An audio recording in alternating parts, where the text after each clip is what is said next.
My 7-year-old daughter Bliz, occasionally known as Mary Elizabeth, squeezed her eyes shut in concentration, rocking in her green jelly sandals as she repeated her sing-song chant. "Don't think that's going to work, Blizzy B." Maeve shaded her eyes and frowned from the driveway into the open Buckley family garage. Well, it used to be my parents' garage. The entire space was now even more stuffed to the rafters with boxes and bags and assorted junk. On either side of the rusty basketball hoop above the garage door, Irish and American flags drooped in the late June midday heat. At least it wasn't lashing rain like the last time we arrived here in Shamrock, Massachusetts. Not yet, anyway. Gray thunderclouds were already starting to move across the robin's egg blue sky.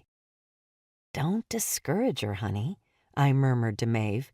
"She's praying, sort of."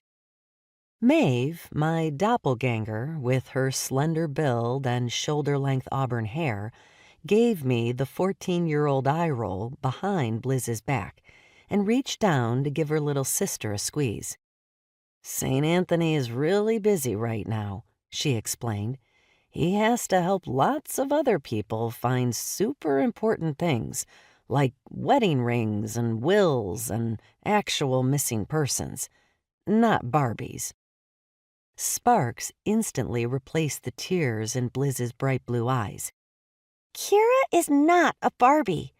Well, not anymore. She's my Irish dancer doll.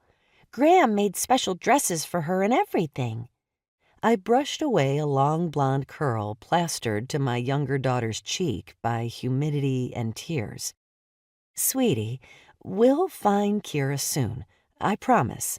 I gestured vaguely toward the garage. "When we unpack all of this. But that may take a while." Little green lie number 10,001 today. Who knew if we'd ever completely unpack?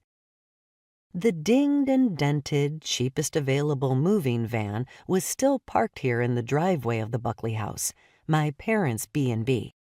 The vacancy sign, I noticed, leaned perilously close to the sidewalk. Had we somehow hit it with the van? I jogged over to straighten the sign. When it didn't budge, I pulled harder, and the whole thing came all the way out of the ground. Rotten wood from the recent rains, probably. And was that a bug? No, 3 bugs. Ugh. I decided against hauling the sign to the trash can next to the garage and stuck it back as best I could in the soggy lawn. The trash can was already full anyway. I'd mention the sign rot to my dad later, and I knew exactly what he'd say. "Fetch my hammer there from the garage, will you, Kathleen? Or maybe you'd want to give it a go yourself."